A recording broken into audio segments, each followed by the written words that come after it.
Good afternoon students, कैसे हैं? बढ़िया हैं। चलिए, बढ़िया रहिए, मस्त रहिए और पढ़ते रहिए, ठीक है। चलिए, ज्यादा समय बर्बाद न करते हुए हम लोग अपनी क्लास पर पहुंचते हैं। और लास्ट क्लास में जब हम लोग बात कर रहे थे तो हमने बात की थी काय के बारे में बात की थी। हम बात कर रहे थे व्यतिकरण के बारे में। काय के बारे में बात कर रहे थे बेटा जी? व्यतिकरण के बारे में बात कर रहे थे। और व्यतिकरण के बारे में बात करते हुए हम लोगों ने तीव्रता के बारे में बात की थी। काय के बारे में बात की थी? तीव्रता के बारे में बात की थी। हम लोग बात कर रहे थे कि ए स्क्वेयर इज इक्वल टू होता है a1 square plus a2 square plus 2a1 a2 और साथ में क्या था? कॉस फाई था। क्या था साथ में? कॉस फाई था। मैंने आप लोगों को बताया था कि जो प्रकाश की तीव्रता होती है, प्रकाश की तीव्रता होती है वो आयाम पर निर्भर करती है, यानी आयाम के समानुपाती होती है। यानी मैं कह सकता हूं कि I is directly proportional to A square. आयाम के वर्ग के क्या होती है? समानुपाती होती है। तो यहां से अगर मैं देखूंगा प्रोपोर्शनल का चिन्ह हटाऊं तो आई बराबर कितना होता है बेटा? के ए स्क्वायर। आई बराबर कितना होता है अपने पास? के ए स्क्वायर होता है। क्लियर है इतनी सी बात? जब यही चीज हम आगे बढ़ रहे थे तो हमने देखा था कि आई बराबर हमारे पास निकल के आएगा, क्या निकल के आएगा बेटा जी? आई बराबर आएगा अपने पास में कितना आ जाएगा? ये आ जाएगा साहब I1 plus I2 plus 2I1I2 plus 2I1I2 क्या निकल के आएगा बेटा जी? 2 रूट I1I2, रूट I1I2 और साथ में क्या होगा? कॉस फाई होगा। क्लियर है? जब ये वाली बात हम लोगों ने की तो हम क्या कह सकते हैं? हम यहां से कह सकते थे, मैंने बताया था कि यदि कॉस थीटा का, कॉस फाई का मान अगर 1 हो तो यहां से आई बराबर निकल के आएगा I1 plus I2 plus 2I1, 2 root I1 I2 और कॉस फाई का मान कितना? 1। तो आई बराबर कितना था अपने पास में? Root I1 plus root I2 का होल स्क्वायर। यही जब हमने केस सेकंड देखा था तो हमने देखा था कॉस फाई यदि कितना हो? -1 हो। कितना हो बेटा जी? -1 हो। तो -1 होगा तो आई बराबर निकल के आएगा अपने पास रूट I1 माइनस के root I2 to the power 2। इतनी हम लोगों ने लास्ट क्लास में बात कर ली थी। क्लियर है? यहां तक किसी को कोई दिक्कत, कोई परेशानी? आप लोगों ने कहा सर कोई दिक्कत कोई परेशानी नहीं है, कोई दिक्कत कोई परेशानी नहीं है, ठीक है। चलिए, जब ये वाली बात हम लोगों ने कर ली तो इस वाली बात के बाद में हम बात कर रहे थे क्या कि मैंने बताया था कि नेक्स्ट क्लास में मैं आप लोगों को पढ़ाऊंगा समपोषी और विनाशी के बारे में।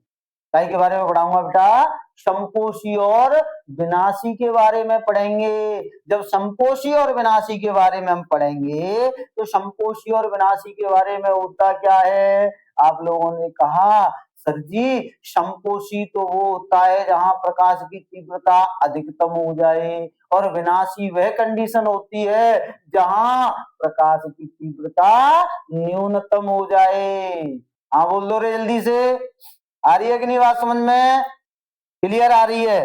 चलिए, अगर क्लियर आ रही है तो अब हम लोग आगे बात कर लेते हैं। आगे काय की बात करेंगे? आगे बात करेंगे हम काय की बात कर रहे हैं बेटा? आगे बात कर रहे होंगे हम लोग उच्चतम तथा काय के बारे में बेटा? उच्चतम, उच्चतम तथा निम्नतम,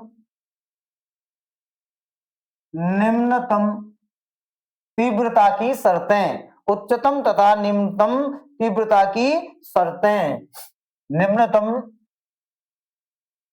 की शर्तें, तीव्रता छोड़ो, आयाम की भी बात कर लेंगे। की शर्तें, ठीक है बेटा। आपने कहा बिल्कुल ठीक है सर जी। जब बिल्कुल ठीक है तो हम बात करें अगर इसके बारे में तो हम क्या कहेंगे, हम कहेंगे सर जी कि अगर इसकी शर्तों के बारे में आप हमें बता रहे हो तो एक बात और बता दो, इसको हम क्या बोलते हैं, इसको बोलते हैं बेटा जी हम लोग क्या बोलेंगे, क्या बोलेंगे, समपोषी तथा समपोषी तथा विनाशी, समपोषी तथा विनाशी की शर्तें, की शर्तें, क्या शर्तें होती हैं समपोषी और विनाशी की। क्लियर है? आप लोगों ने कहा बिल्कुल क्लियर है सर जी। जब बिल्कुल क्लियर है तो हम इस बारे में बात कर ही लेते हैं। क्लियर है? चलिए, तो जैसे ही हम समपोषी और विनाशी की बात करेंगे तो क्या बात निकल के आनी है, तो मैं यहां से अगर करूं, सबसे पहले मैं बात कर रहा हूं, पहला पॉइंट अपना लेके चल रहा हूं बेटा, कौन सा लेके चल रहा हूं, समपोषी वाला लेके चलते हैं। क्या करते हैं, समपोषी वाला लेके चलते हैं। तो पहला पॉइंट मैं यहां पर लिख रहा हूं समपोषी, समपोषी व्यतिकरण, व्यतिकरण की शर्तें, की शर्तें, समपोषी व्यतिकरण की क्या बात कर रहे हैं बेटा, हम शर्तों के बारे में बात कर रहे हैं। काय के बारे में, समपोषी व्यतिकरण की शर्तों के बारे में। अच्छा, मैं इसको अगर पूछूं तो मैं इसको ये नहीं कह सकता बेटा, क्या कह सकता हूं मैं इसको, मैं इसको कह सकता हूं अधिकतम तीव्रता की शर्तें, कह सकता हूं कि नहीं। तो मैं यहां से कह दूं अधिकतम, अधिकतम, अधिकतम तीव्रता की, तीव्रता की शर्तें। ध्यान रखना, पेपर में वो घुमा सकता है हम लोगों को, पेपर में घुमा सकता है और बिल्कुल घुमा सकता है। कैसे घुमा सकता है, वो आप लोगों से मैंने आपको बता दिया कि भाई समपोषी व्यतिकरण की शर्तें। अब पेपर वाला आप लोगों से पूछ लेगा कि व्यतिकरण में अधिकतम तीव्रता की शर्तें क्या होंगी, तो फंस सकते हैं कि नहीं। इसलिए मैंने क्या कर दिया है, अधिकतम तीव्रता की शर्तें भी वो हमसे पूछ सकता है, इसलिए ये चीज भी हमने यहाँ पे मेंशन कर दी है। ठीक है बेटा जी, आपने कहा बिल्कुल ठीक है सर जी, ये तो बहुत अच्छा कर दिया, ऐसा ना हो कि हमें परेशानी हो जाए। ठीक है, चलिए चलिए, तो यहां से अगर मैं बात करूं तो मैं बात कर रहा हूं समपोषी, समपोषी व्यतिकरण, व्यतिकरण, समपोषी व्यतिकरण की परिणामी, परिणामी तीव्रता, परिणामी तीव्रता। इसके लिए अगर मैं बात करूं बेटा तो आप सभी जानते हैं कि I बराबर, I बराबर कितना होता है बेटा, आप कहेंगे सर के तो नियतांक होता है, के क्या होता है बेटा जी, यहाँ पे नियतांक होता है। तो के तो क्या होगा, I बराबर कितना आएगा, के इंटू में क्या हो जाएगा, A1 square plus A2 square plus 2A1 A2 और साथ में क्या आएगा, कॉस फाई आएगा। साथ में क्या आ जाएगा बेटा, कॉस फाई आ जाएगा। बताओ यहां तक किसी को कोई दिक्कत है, आप लोगों ने कहा सर कोई दिक्कत नहीं। मैं इसको ये भी कह सकता हूं कि I बराबर ये निकल के आएगा I1 plus I2 plus 2 root I1 I2 और साथ में कॉस फाई आएगा। साथ में क्या आएगा बेटा जी, कॉस फाई आएगा। ठीक है, क्लियर है इतनी सी बात। चलिए आगे अगर मैं बात करूं तो मैं क्या कह सकता हूं, अब देखिए अधिकतम के लिए, अधिकतम के लिए कंडीशन क्या हो जाएगी, अधिकतम के लिए कंडीशन हो जाएगी सर जी कॉस फाई का मान, कॉस फाई का मान कितना होगा, प्लस का 1 होगा कि नहीं भाई कॉस के दो मान होते हैं, कॉस के दो मान, एक तो +1 होता है और एक -1 होता है। कॉस के कितने मान होते हैं बेटा जी, दो मान होते हैं, एक तो +1 होता है और एक -1 होता है। ठीक है। जब +1 की बात करता हूं तो कॉस का मान +1 पे अधिकतम होता है और कॉस का मान न्यूनतम कहां होता है, -1 पे होता है। तो अधिकतम +1 पे और न्यूनतम -1 पे। देख लो यहां से, इस प्रकार से समझ सकते हैं। मैं अगर देखूं तो कॉस का ग्राफ कैसा होता है, ऐसे करके कैसे होता है, ऐसे। तो ये वाला जो पॉइंट है और ये वाला जो पॉइंट है, ये होता है -1 और ये होता है अपने पास प्लस। कॉस का ग्राफ तो जानते होंगे, कॉस का ग्राफ तो पढ़ा होगा हम लोगों ने। तो कॉस के ग्राफ में अगर बात करते हैं तो यहाँ कितना होता है, +1 होता है और यहाँ कितना होता है, -1 होता है। ठीक है, आ रही बात समझ में। तो यहां से मैं कह सकता हूं कॉस का अधिकतम मान कितना होता है, +1। कॉस का न्यूनतम मान कितना होता है, -1 होता है। तो मैं बात कर रहा हूं बेटा काई की, समपोषी। और समपोषी के लिए तीव्रता क्या होगी, अधिकतम ही तो होगी। जब अधिकतम होगी तो कॉस का मान क्या लिया जाएगा, +1 लिया जाएगा। क्या लिया जाएगा बेटा जी, +1 लिया जाएगा। जब +1 लिया जाएगा तो यहां से मैं कह सकता हूं कि फाई, जो फाई होगी उसकी क्या वैल्यू रखूं, फाई की क्या वैल्यू रखूं कि कॉस फाई का मान हर बार 1 निकल के आए। क्या निकल के आए, 1 निकल के आए। तो मैं यहां से कह सकता हूं कि जो फाई है वो क्या रखूंगा, देखो cos 0 का मान 1, अर्थात फाई 0 हो सकता है। cos 180 का मान कितना होता है जी, तो आप कहेंगे cos 180 का मान -1 होता है। तो ये तो गड़बड़ है।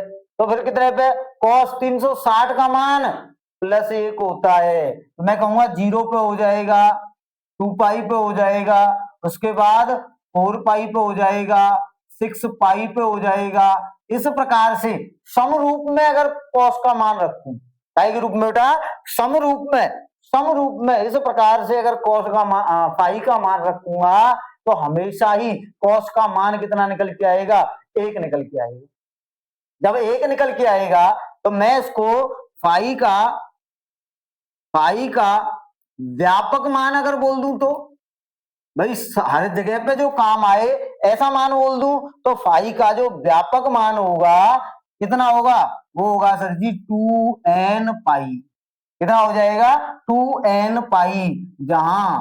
जहां n बराबर कितना हो जाएगा बेटा, देखो रख के देखो यहां से, अगर मैं 0 रखूं, n का मान अगर मैं 0 रखूं तो 0 आ रहा है जी।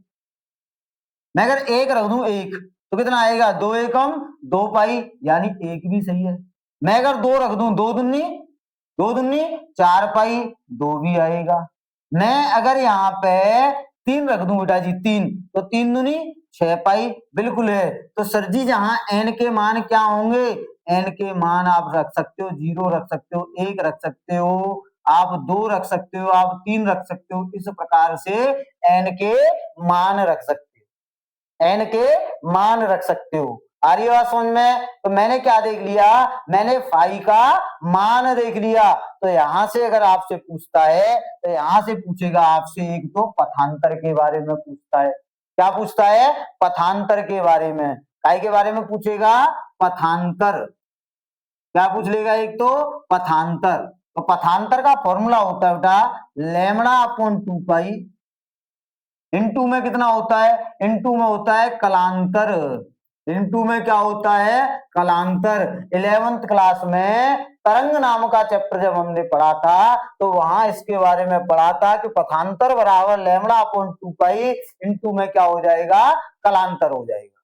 ठीक है, आ रही है बात समझ में। तो यहां से अगर मैं कहूं, क्या कह दूं सर जी, पथांतर को हम रिप्रेजेंट करते हैं डेल्टा से।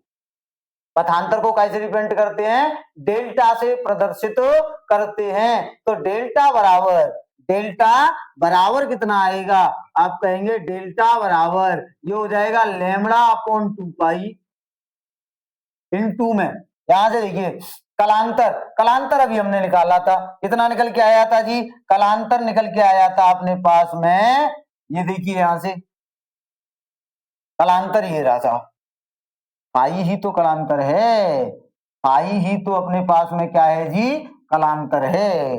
ये रहा कलांतर। आई बात समझ में। जब कलांतर की बात करेंगे तो कितना था, 2n पाई था, कितना 2n पाई। 2n पाई। आपने कहा सर जी काटो, मैंने कहा 2 पाई से 2 पाई गया। जैसे ही इसको हमने क्या किया, खत्म किया, तो हमारे पास अब क्या निकल के आ गया बेटा जी, अब हमारे पास ये निकल के आया जी। देखिए तो कितना निकल के आएगा, लेमड़ा इंटू में एन, कितना निकल के आएगा, लेमड़ा इंटू में एन निकल के आएगा। ठीक है, तो यहां से अगर मैं देखूं तो मैं कह सकता हूं, क्या कह सकता हूं बेटा जी, कि डेल्टा बराबर, क्या कह दूंगा, डेल्टा बराबर एन लेमड़ा, एन लेमड़ा। अच्छा मैं एक काम कर लूं, डेल्टा बराबर, डेल्टा बराबर 2 से गुणा कर दूं इसमें और 2 से भाग कर दूं। क्या कर दूं बेटा जी, 2 से गुणा कर दूं पूरे में और 2 से भाग कर दूंगा, तो ये निकल के आएगा 2n इंटू में लेमड़ा अपॉन 2। 2n इंटू में क्या हो जाएगा बेटा जी, तो आप कहेंगे लेमड़ा अपॉन 2 हो जाएगा। ठीक है, क्लियर है इतनी सी बात? आपने कहा बिल्कुल क्लियर है सर जी, यहां तक कोई दिक्कत नहीं है, यहां तक कोई दिक्कत नहीं है। तो ये क्या निकल के आया हमारे पास, पथांतर निकल के आया, लेमड़ा बराबर डेल्टा बराबर एन लेमड़ा, या फिर डेल्टा बराबर 2n इंटू में लेमड़ा बाई 2 निकल के आया। क्लियर, कोई दिक्कत? आपने कहा सर कोई दिक्कत नहीं है। जब कोई दिक्कत नहीं है सर जी, cos फाई का मान कितना है अपने पास, 1 है, 1 है, उठा के रख दो यहाँ पे, क्या निकल के आएगा, आई बराबर, क्या निकल के आएगा बेटा जी, ये निकल के आएगा अपने पास में आई बराबर कितना हो जाएगा, आई बराबर हो जाएगा k इंटू में a1 square plus a2 square plus 2 a1 a2 और cos फाई की जगह पे कितना, cos फाई की जगह पे हो जाएगा बेटा जी 1। तो यहां से अगर मैं देखूंगा तो आई बराबर निकल के आएगा k इंटू में, देखिए A square plus B square plus 2ab बन रहा है कि नहीं, फॉर्मूला बन रहा है कि नहीं, A square plus B square plus 2ab बन रहा है। तो यहां से अगर मैं करूंगा तो हो जाएगा a1 plus a2 to the power 2, a1 plus a2 की घात कितनी हो जाएगी बेटा जी, 2 हो जाएगी, कितनी हो जाएगी, 2 हो जाएगी। अच्छा आई के रूप में अगर मैं निकालूं तो आई के रूप में क्या आ जाएगा, आप कहेंगे सर जी आई बराबर है अपने पास i1 plus i2 plus 2 root i1 i2 और ये हो जाएगा cos फाई की जगह पे 1। एक बात बताओ, मैं इसको कह दूं आई बराबर कितना आएगा, ये हो जाएगा अंडर रूट में i1 square plus under root में i2 स्क्वेयर प्लस इसको मैं बोल सकता हूं 2 under root i1 under root i2। होगा कि नहीं, आपने कहा बिल्कुल होगा सर। अब जब बिल्कुल होगा तो ये बन गया A square plus B square plus 2ab बन गया। तो यहां से क्या निकल के आएगा, यहां से निकल के आएगा आई इज इक्वल टू, ये हो जाएगा root i1 plus root i2 और इस पूरे की घात कितनी हो जाएगी, आप कहेंगे सर जी घात 2 हो जाएगी। तो इस प्रकार से संपोषी व्यतीकरण के लिए, इस प्रकार से संपोषी व्यतीकरण के लिए हम सूत्र की गणना कर सकते हैं, सूत्र की गणना कर सकते हैं। क्लियर है, आ रही है बात समझ में? तो अगर आपसे कोई पूछने लग जाए कि संपोषी व्यतीकरण के लिए शर्त क्या होंगी, तो आप कहेंगे इस प्रकार से हम उसे परिभाषित कर सकते। क्लियर, यहां तक कोई दिक्कत? करिए एक बार नोट डाउन करिए।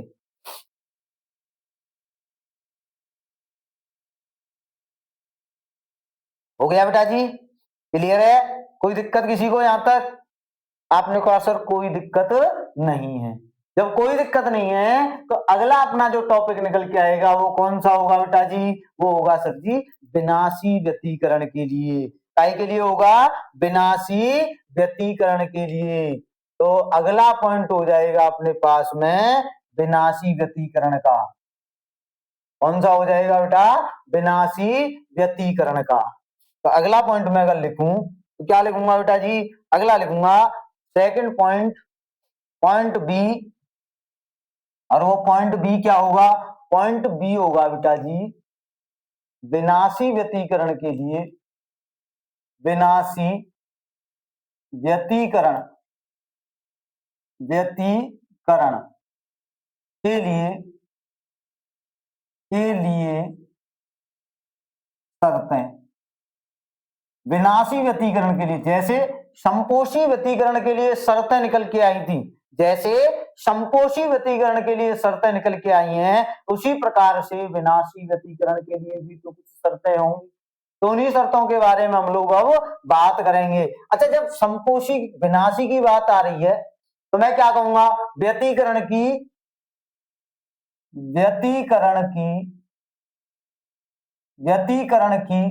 निम्नतम या न्यूनतम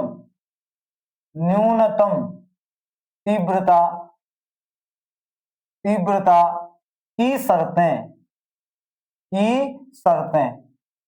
न्यूनतम तीव्रता की शर्तें बेटा जी हमारे पास क्या होती हैं, उन शर्तों के बारे में हम लोग अब बात करेंगे। ठीक है, क्लियर है? यहां तक किसी को कोई दिक्कत? आप लोगों ने कहा सर कोई दिक्कत नहीं है, कोई दिक्कत नहीं है। जब कोई दिक्कत नहीं है तो हम क्या करेंगे बेटा जी, देखिए अब देखो वही चीज है, कॉस की अगर मैं बात कर लूं, दैट इज, ये क्या है बेटा अपने पास, ये अपने पास कॉस का ग्राफ है। यहां से अगर देखूंगा तो ये क्या हो जाएगा, -1, यहां से अगर देखूंगा तो ये कितना हो जाएगा, +1। अधिकतम की बात करेगा तो +1, न्यूनतम की बात करेगा तो -1। भाई न्यूनतम नीचे नीचे अधिकतम कितनी गहराई तक जा रहा है, तो कितने तक जा रहा है, -1 तक। ऊपर अधिकतम कितनी ऊंचाई तक जा रहा है, +1 तक। तो ध्यान रखें जब कॉस की बात आई है तो कॉस का अधिकतम मान तो कितना, +1, और कॉस का न्यूनतम मान -1 कितना होता है बेटा जी, -1 होता है। जब ये बात आई निकल के तो इसी बात पे क्या कर लेते हैं, अब चर्चा करेंगे। क्या करेंगे बेटा जी, चर्चा करेंगे। क्या चर्चा करेंगे, इसके लिए क्या होता है, इसके लिए सर जी कॉस फाई का मान, मैं कहूंगा विनाशी व्यतीकरण के लिए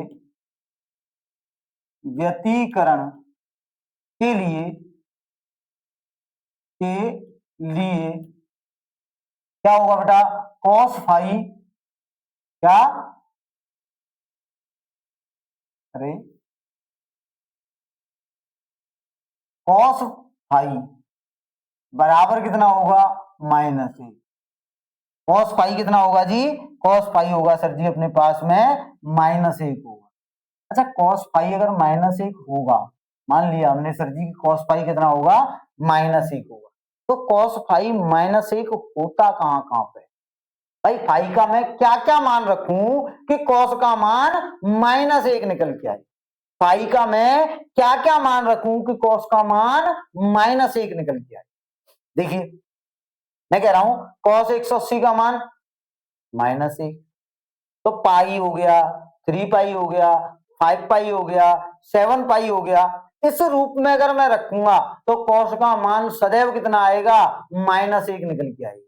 कितना आएगा बेटा जी, -1 निकल के आएगा। तो यहीं से अगर मैं बात कर लूं तो मैं कहूंगा बेटा जी इसके लिए जो फाई होगा, इसके लिए बेटा जी जो फाई होगा वो फाई कितना होगा, आप कहेंगे सर पाई होगा, पाई के बाद में 3 पाई होगा, 3 पाई के बाद में 5 पाई होगा, 5 पाई के बाद में कितना होगा, 7 पाई होगा। और इस प्रकार से हम क्या करते चलेंगे बेटा, आगे बढ़ते चलेंगे।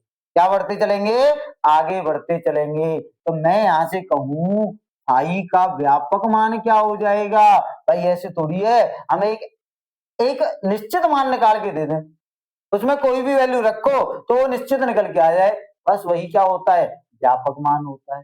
तो यहां से अगर मैं देखूं तो फाई का व्यापक मान क्या हो जाएगा, व्यापक मान क्या होगा बेटा, तो आप कहेंगे सर जी ये हो जाएगा 2n+1 इंटू में कितना, पाई, कितना 2n+1 इंटू में कितना हो जाएगा, पाई हो जाएगा।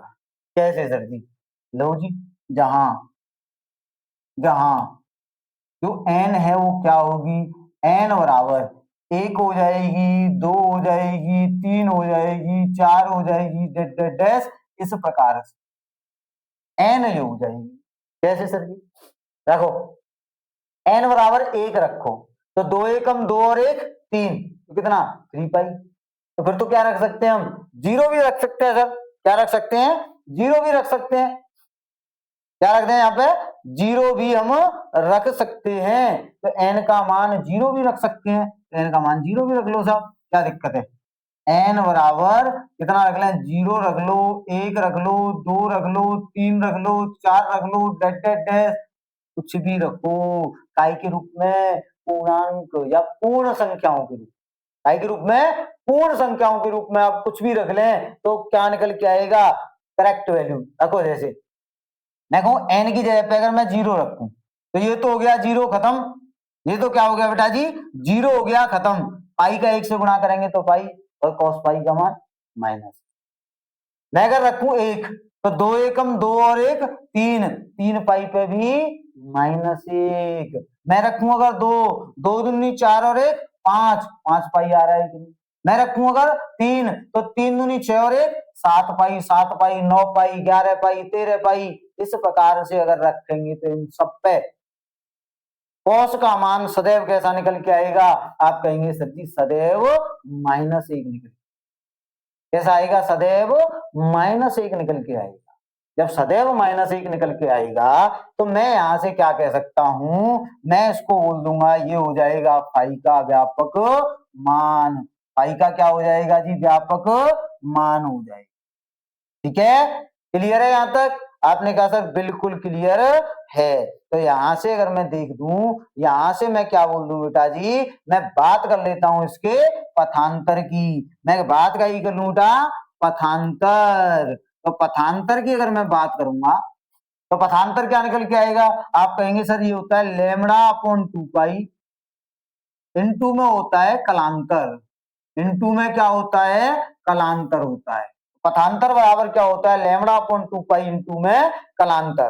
तो जैसे ये बात मैंने देखी तो पथांतर को मैं रिप्रेजेंट करता हूं क्या, लेमड़ा से, तो लेमड़ा बराबर सॉरी डेल्टा से, क्षमा मांगूंगा, क्या बोलते हैं पथांतर क्या होता है, डेल्टा बराबर लेमड़ा अपॉन 2 पाई इनटू में कलांतर क्या होता है, फाई होता है।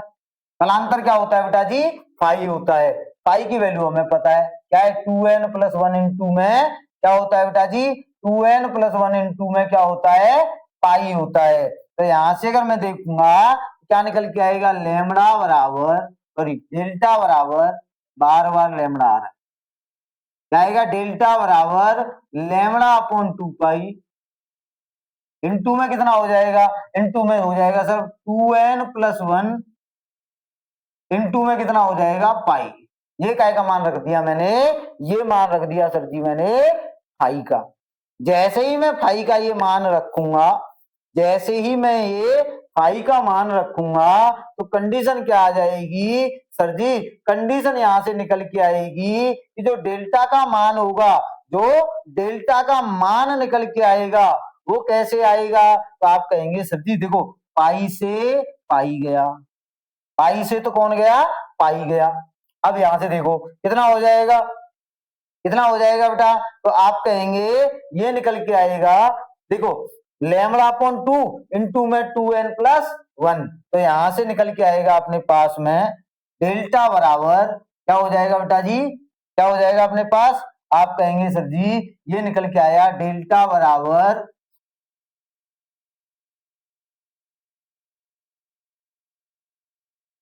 डेल्टा बराबर क्या निकल के आया, ये निकल के आया 2n plus 1, 2n plus 1 into में क्या हो जाएगा, इंटू में हो जाएगा सर जी लेमड़ा अपॉन 2, इंटू में क्या हो जाएगा, लेमड़ा अपॉन 2 हो जाएगा। क्लियर, तो यहां तक ये काय का फॉर्मूला निकल के आ गया अपने पास, ये फॉर्मूला निकल के आया बेटा जी अपने पास में, काय का निकल के आ गया, ये निकल के आ गया सर जी पथांतर का, काय का निकल के आया, पथांतर का।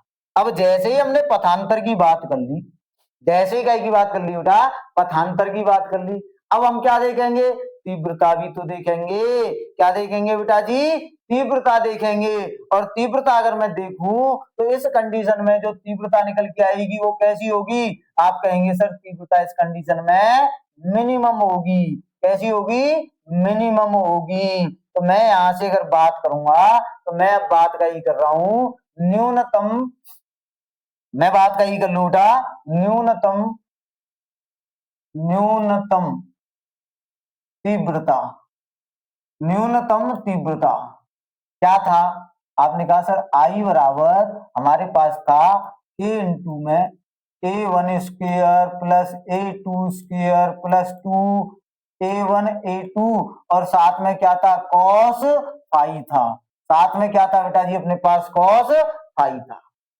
सही है कि नहीं? आपने कहा बिल्कुल सही है सर जी। तो यहां से जो आई मिनिमम निकल के आएगा, आई मिनिमम वो कितना होगा भाई? कॉस फाई का मान तो कितना है अपने पास? -1 है। रखो कितना आएगा? ये होगा k इंटू में, ये हो जाएगा A1 square plus A2 square plus 2A1 A2, और कॉस फाई का मान कितना? -1 प्लस 2A1 A2 इंटू में कितना? -1 हो जाएगा।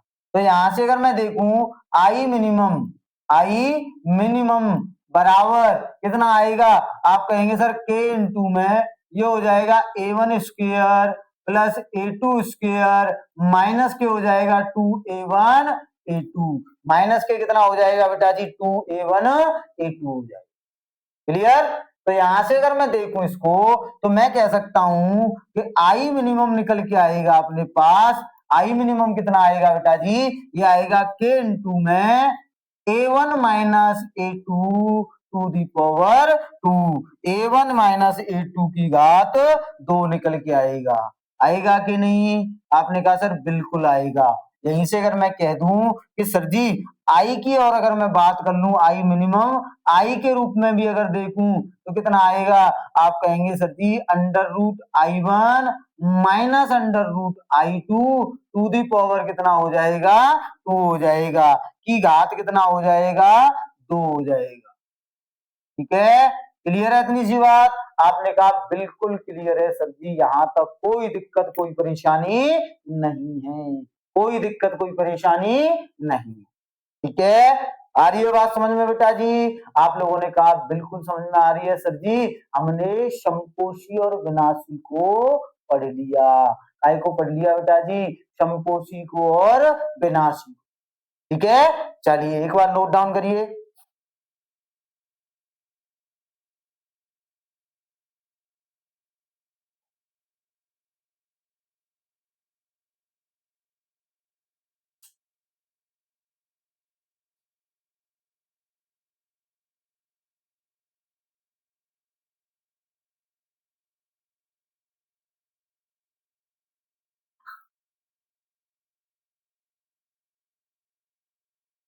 हो गया बेटा?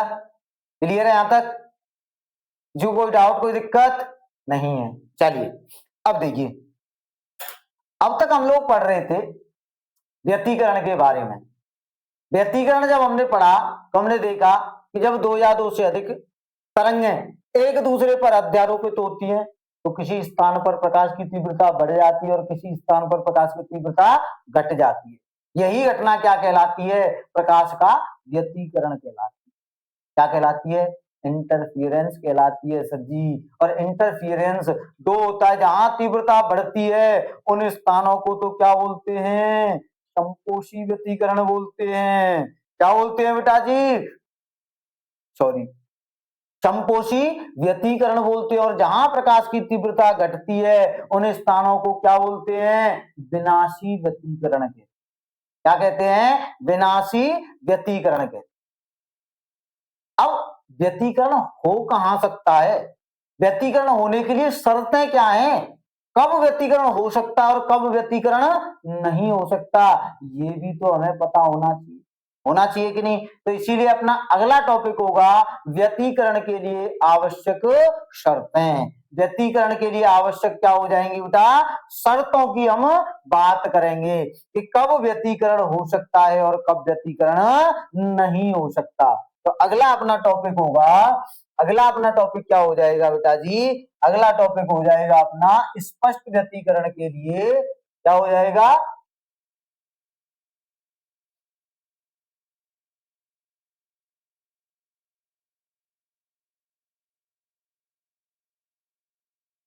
अगला टॉपिक होगा बेटा जी स्पष्ट व्यक्तीकरण के लिए आवश्यक शर्तों के बारे में हम लोग क्या कर रहे होंगे, बात कर रहे होंगे। ठीक है, क्लियर है इतनी सी बात? आप लोगों ने कहा बिल्कुल क्लियर है सर, यहां तक कोई दिक्कत नहीं है। तो अगला अपना टॉपिक होगा, अगला अपना टॉपिक क्या होगा, ये होगा जी स्पष्ट व स्थिर व्यक्तीकरण, स्थिर व्यक्तीकरण व्यक्तीकरण के लिए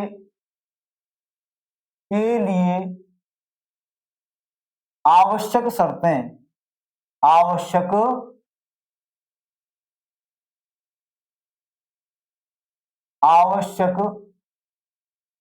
शर्तें। भाई क्या क्या शर्तें प्रकाश दर्शाएगा तभी व्यक्तीकरण होगा, उन शर्तों के बारे में हम लोग यहाँ पे बात करने वाले हैं। ठीक है, क्लियर है इतनी सी बात? आप लोगों ने कहा सर बिल्कुल क्लियर है, यहां तक हमें भी कोई दिक्कत नहीं है, यहां तक हमें भी कोई दिक्कत नहीं है। ठीक है, चलिए तो शर्तों की अगर मैं बात करूं तो मैं कह सकता हूं कि पहली शर्त है कि जब किन्हीं दो प्रकाशिक किरणों का अध्यारोपण हो रहा हो, क्या हो रहा हो, अध्यारोपण हो रहा हो, तो अध्यारोपण होने के साथ दोनों किरणें अगर समान कला में हो या स्थिर कला में हो तभी व्यक्तीकरण संभव है, और अदर कंडीशन में व्यक्तीकरण संभव नहीं है। तो मैं सीधा सीधा ये कह सकता हूं, मैं क्या कह सकता हूं कि यदि दोनों प्रकाशिक किरणें समान कला में अध्यारोपित हो रही हो तभी व्यक्तीकरण संभव है, अन्यथा व्यक्तीकरण संभव नहीं। ठीक है, तो पहले पॉइंट की अगर मैं बात करूं तो मैं कह रहा हूं पहला पॉइंट है, मैं क्या कहूंगा, मैं कह रहा हूं व्यक्तीकरण के लिए, क्या कह रहा हूं बेटा जी, व्यक्तीकरण के लिए आवश्यक शर्तें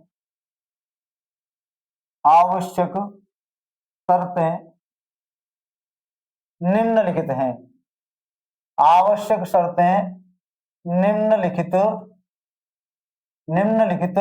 हैं। ठीक है, चलिए मैं पहली बात शर्त की बात कर रहा हूं बेटा। पहली शर्त क्या है अपने पास, पहली शर्त है सर जी, पहली शर्त है कि व्यतिकरण करने वाली तरंगें कला संबंध होनी चाहिए, अर्थात कलांतर समय के साथ कैसा होना चाहिए, स्थिर रहना चाहिए। कलांतर समय के साथ कैसा होना चाहिए, स्थिर रहना चाहिए। तो मैं यहां से कह रहा हूं व्यतिकरण, पहला पॉइंट क्या कह रहा हूं, व्यतिकरण, क्या हो गया, व्यतिकरण करने वाली प्रकाशिक किरणें, प्रकाशिक किरणें प्रकाशिक किरणें कैसी होनी चाहिए, कला संबद्ध होनी चाहिए, कला संबद्ध, कला संबद्ध होनी होनी चाहिए। कैसी होनी चाहिए बेटा, कला संबंध होनी चाहिए, मतलब जब व्यतिकरण हो रहा हो तो कला कैसी होनी चाहिए, समान रहनी चाहिए। क्या रहनी चाहिए, समान रहनी चाहिए। अच्छा जी, दूसरे पॉइंट की मैं बात कर लूं, दूसरे पॉइंट की अगर मैं बात करूं तो दूसरे पॉइंट में क्या होगा, दूसरा पॉइंट कहता है कि सर जी व्यतिकरण करने वाली तरंगों की आवृत्ति और तरंग दैर्घ्य भी कैसी होनी चाहिए, समान होनी चाहिए। आवृत्ति और तरंग दैर्घ्य भी कैसी होनी चाहिए, समान ही होनी चाहिए। तो मैं अगला पॉइंट अगर कहूं तो मैं कह सकता हूं कि व्यतिकरण करने वाली प्रकाशिक किरणें या प्रकाशिक किरणों, प्रकाशिक किरणों, किरणों की आवृत्ति, की आवृत्ति तथा तरंग दैर्ध्य, आवृत्ति तथा तरंग दैर्ध्य, तरंग दैर्ध्य कैसी होनी चाहिए? समान होनी चाहिए, समान होनी होनी चाहिए, समान होनी चाहिए। क्या समान होनी चाहिए? आवृत्ति भी समान होनी चाहिए और तरंग दैर्ध्य भी कैसी होनी चाहिए? समान होनी चाहिए। क्लियर है? अगले पॉइंट की मैं बात कर लूं, क्या की बात कर लूं बेटा जी? अगले पॉइंट की अगर मैं बात करूं तो सर जी आयाम कैसा होना चाहिए? आयाम कैसा होना चाहिए व्यतीकरण के लिए? तो आप कहेंगे आयाम भी बराबर होना चाहिए। थोड़ा बहुत अंतर हो जाए चलेगा, थोड़ा बहुत अंतर हो जाए, ना के बराबर तो चलेगा, लेकिन आयाम कैसा होना चाहिए? बराबर होना चाहिए। तो अगली शर्त क्या है? अगली शर्त है जी आयाम, आयाम बराबर, बराबर अथवा, अथवा लगभग बराबर होना चाहिए, लगभग बराबर, लगभग बराबर होना चाहिए, होना चाहिए। आयाम भी कैसा होना चाहिए? या तो बराबर हो या लगभग कैसा होना चाहिए? बराबर होना चाहिए। कैसा होना चाहिए बेटा जी? बराबर होना चाहिए। क्लियर है इतनी सी बात? आपने कहा सर बिल्कुल क्लियर है, यहां तक कोई दिक्कत कोई परेशानी हमें नहीं है। अगले पॉइंट की बात करूं, अगले पॉइंट की अगर बात करूं तो मैं ये कह रहा हूं कि जिन स्रोतों से, अगला पॉइंट है, जिन स्रोतों से प्रकाशिक किरणें उत्सर्जित हो रही हैं, जिन स्रोतों से प्रकाशिक किरणें उत्सर्जित हो रही हैं वे कैसे होने चाहिए? संकीर्ण होने चाहिए। संकीर्ण का मतलब है अधिक दूरी पर नहीं होनी चाहिए, बहुत कम दूरी पर, मतलब दूरियां क्या होनी चाहिए? पास पास होनी चाहिए दोनों। ठीक है? तो अगला पॉइंट क्या हो जाएगा? अगला पॉइंट है अपने पास, ठीक है, प्रकाशिक किरणों, प्रकाशिक किरणें जिन स्रोतों से, जिन स्रोतों से,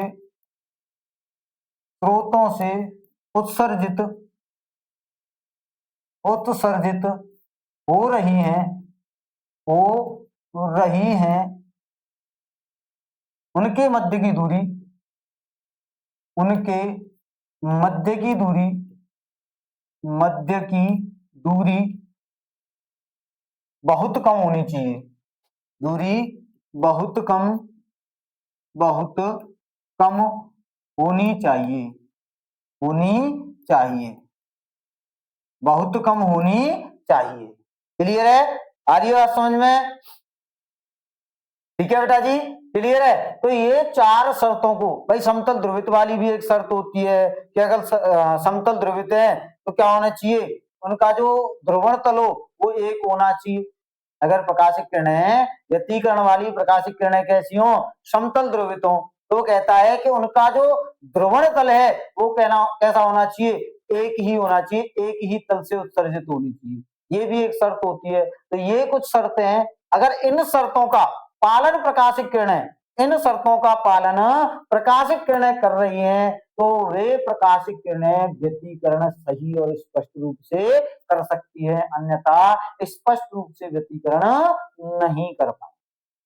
क्लियर है? आपने कहा बिल्कुल क्लियर है। ठीक है बेटा जी, तो आज इतना ही रखेंगे।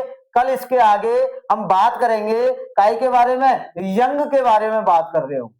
कल काय के बारे में बात कर रहे होंगे बेटा जी? यंग के बारे में कल हम बात कर रहे होंगे और यंग का द्विस्लिट प्रयोग या द्विजिद्री प्रयोग हम कल पढ़ेंगे। ठीक है? तो कल यंग को पढ़ेंगे और यंग को खत्म करने के बाद में इस टॉपिक को क्या कर रहे होंगे? खत्म कर रहे होंगे। ठीक है? इस प्रकार से ज्यादा समय अब आपका फिजिक्स में नहीं बचा है, जल्दी ही समाप्त हो जाएगी। बस आप तो एक काम करते रहें, जो टॉपिक आपको बताए जा रहे हैं, जिस तरीके से आपको समझाए जा रहे हैं, उस तरीके से समझते रहिए। पेपर में बेटा अलग नहीं जाएगा, पेपर आपके इन नोट्स से अलग नहीं जाएगा, ये मेरा प्रॉमिस है आप लोग। ठीक है, बस आप तो ईमानदारी के साथ इन चीजों को पढ़ते रहिए। ठीक है, चलिए आज के लिए इतना ही, मिलते हैं कल नेक्स्ट क्लास के साथ। तब तक के लिए आपको क्या करना है, अगर वीडियो अच्छी लगे तो लाइक करना है, कमेंट करना है, ज्यादा से ज्यादा बच्चों के पास शेयर करना है और चैनल को सब्सक्राइब करना। ठीक है, आज के लिए इतना ही, धन्यवाद।